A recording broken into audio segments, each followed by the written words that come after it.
Okay. Yeah. So tell me who you are and the work you are doing in Karamoja. Oh. My name is Professor Samson Opulot. I work with a series of organizations, but I think primarily my work in Karamoja, I've been doing it with Center for Basic Research, based in Kololo. Almost all the prime research that we've done under Center for Basic Research started with Karamoja, way back in the early 90s. I personally first came to Karamoja in 1998. That time, Center for Basic Research and other organizations were contracted by Ministry of Finance Uganda with funding from DFID to do what we used to, that time was called participatory poverty assessments. So my team that I led, we came to Karamoja and we were mainly based in Kotido. Then we followed that activity up with another process of organizing communities to do what they called participatory budgeting and accountability systems analysis.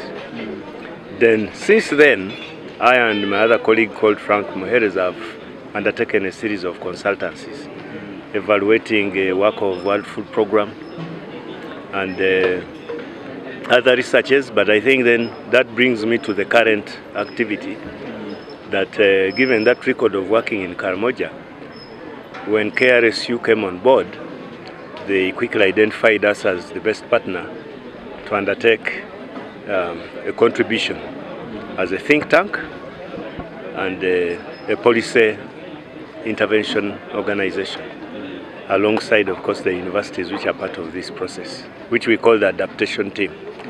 Yeah, so you have Center for Basic Research, which is basically me and Dr. Frank. Then you have Guru University, Makerere University. Yes, so that's it. That's how I get to this point. So this is the first international research conference to be held in Karamoja. Yeah. So how do you see the significance of this event? Highly significant, I would say. One of the two key things I want to mention is that even with that history of doing work in Karamoja Center for Basic Research, the little we've been doing was mainly in terms of holding some validation workshops. But those would be centered mainly at the community level, in areas where we perhaps did most of our research. Then we want to go back and ask people whether the information that we have packaged actually speaks for what they need or what they said. But we never had something of this scale. So I think for me personally, this is a great innovation, and one would want to see this actually replicate. If I looked at the way it has been organized, and if the narrative around the resource packages that have gone along with the enthusiasm that the participants have come with, even those from international and regional level, I think it is affordable. It would be nice at least annually to kind of go back to this conversation, because you bring together government, you bring policymakers, you have local contributions, because the struggle we are having now is to take theories, to take policies away from the boardrooms right to the people. And I think this one we are going to achieve. This is a very serious intervention. So conference, perfect. Okay. So are there any key issues that have grabbed your attention during this conference so far? Certainly. One, of course, is the very reason I was appreciating the conference, that we still are admitting that there is a gap between research and practice, between research, policy, and governance. There is non-responsiveness. There is a lot of detachment. And I think part of this is a creation of the way we design our activities. So until we start emphasizing this kind of communicative modalities that bring us together in one platform, and we argue this over a period of time, I think this detachment will continue. Researchers do their thing, make a one-off seminar somewhere, that is it. But the other question, of course, is,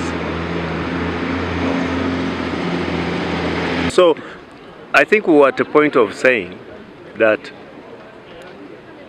I've learned one thing, that we still have to grapple with the issue of sharing our findings, sharing our experiences in Karamoja as researchers who have been on the ground for a while with the policy and governance units of this government, because there is a lot of detachment.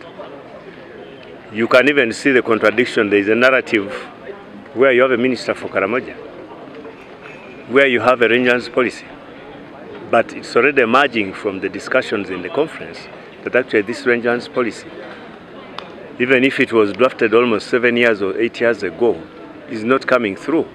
Why? Because there is a lot of resistance, which you can't deny at the level of government. But then even the other day, hardly a month ago, there was this story in the most popular newspaper saying that government is going to ban pastoralism. So I think all of this tells you that, in a way, there's a lot of work to be done. And I think conferencing more regularly, particularly in ways that brings even academia from other countries, can continue reinforcing this story, and probably will start achieving some mindset change. Yeah. Thank you very much.